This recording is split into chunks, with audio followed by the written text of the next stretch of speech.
ስንት ቦታ ዙሪያለሁ፣ ስንት ቦታ ሄጃለሁ፣ ስንት ገንዘብ አጥፍቻለሁ። ግን በአንድ ደቂቃ በአንድ ሰኮንድ እዚህ ቦታ ላይ እርካታዬን አገኘሁ፣ ተፈወስኩ። ይሄ ሁሉ ሲሆን ግን ትዝ ያለችኝ ያቺ ሳምራዊት ሴት ናት። 6 ባሎች የነበሯት መከራውን ስታይ የነበረ ማንም የማያውቁ ችግር የነበራት እሷ ናት።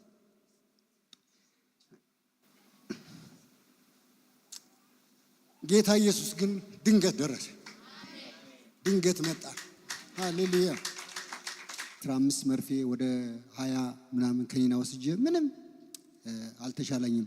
ግን ከድሮ ጀምሬ የሚያመኝ እዚህ ሳምባዬ ነበር። ከቤተሰብ ለልጆቼ ለባለቤቴ እናገራለሁ፣ ለዶክተሩም ነገርኩት፣ አልሰማኝም። ሳምባዬ ውስጥ ችግር አለ፣ ይሄ እኛ መርምረነዋል፣ ምንም ችግር የለም ይለኛል ዶክተሩ። ከቤት ያሉትም እንደዛ ነው የሚሉ። ግን ቢያንስ ዛሬ ሌሊት እንዲያውም ስቆጥር ነበር ወደ 7 ነቢያቶች አሉ ከሚባሉት ነቢያቶች ይጀ ነበር። ዛሬ ሌሊቱ አጋጣሚ ስቆጥር ነበር 7 ነቢያቶች። ያንን ግን ያወቀ የለም። እግዚአብሔር ሲደርስ ሲናገር ግን እዛው ቤት ውስጥ ጓሮ ውስጥ ይናገራል። እግዚአብሔር መልካም ነው። መጨረሻ ላይ ዙሬ ተንከራትቼ መጥቼ እዚህ ሞደው አገልጋይ ነብይ መልኬ ላይ አጋጣሚ እዚህ ባለቤቴ ጋር ቁጭ ብዬ ጠራኝና አንተ በሽታ ሳምባ ላይ ነው፣ ይሄን ማይክሮፎን ሁለተኛ ይዤ አላገለግልም፣ አሁኑ ተፈውሳል ሲለኝ ወዲያው ነው የተመታ። ተመልከቱ፣ ስንት ቦታ ዙሪያለሁ፣ ስንት ቦታ ሄጃለሁ፣ ስንት ገንዘብ አጥፍቻለሁ። ግን በአንድ ደቂቃ በአንድ ሰኮንድ እዚህ ቦታ ላይ እርካታዬን አገኘሁ፣ ተፈወስኩ። ጌታ መልካም አይደለም? እግዚአብሔር መልካም ነው። ይሄ ሁሉ ሲሆን ግን ትዝ ያለችኝ ያቺ ሳምራዊት ሴት ናት።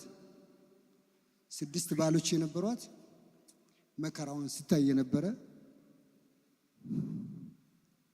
ማንም የማያውቁ ችግር የነበራት እሷ ናት።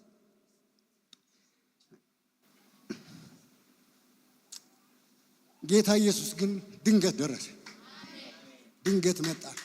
ሃሌሉያ። እውነት እንዳይመስላችሁ እናንተ ችግራችሁ ከእናንተ ጋር የሚቆይ አይደለም። አንድ ቀን ኢየሱስ ይመጣል፣ አንድ ቀን ያገኛችኋል። ያቺ ሳምራዊት ሴት እሱን ካገኘሽ በኋላ ለዘላለም ተፈወሰች፣ ነጽነቷን አገኘሽ። እሷ ነው የመጣሽልኝ። ብዙ ነገር ነበር ግን እዚህ ላይ ጨርሳለሁ። በጣም አመሰግናለሁ። ተባረኩ።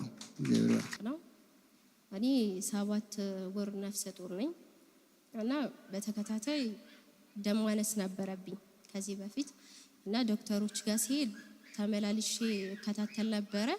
ስከታተል ብዙ ጊዜ ምርመራ ደም ማነስ አለብሽ ተብዬ መረመር ነበረ እና ብዙ ጊዜ አሰርቻለሁ፣ ሪፈር ተጽፎልኝ ነበረ። እዚህ መጥቼ ጸለልኝና ነብዩ መልካሙ ከጸለልኝ በኋላ ተሽሎኛል። በድጋሚ ምርመራውን ይዤ ሲሄድ ነፃ ነሽ ተባልኩኝ እና ድኛለሁ።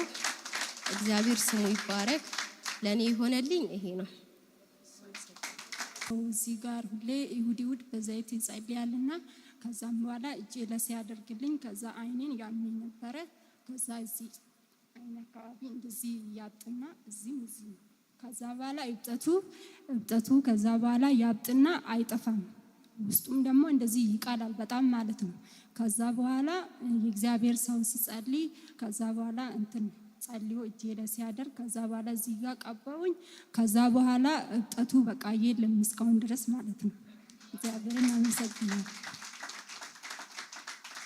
ሁለተኛ ምስክርነቴ የዛሬ 15 እዚህ ጋር ቃል እያወጣ ከናንተ ቤት አሮጌ ነገር ይወጣል ምናምን ብሎ እዚህ ጋር ቃል እንዳወጣ ከዛ በኋላ ወዲያው በቃ ቤት ውስጥ አዲስ ነገር ሆነልኝ ማለት ነው።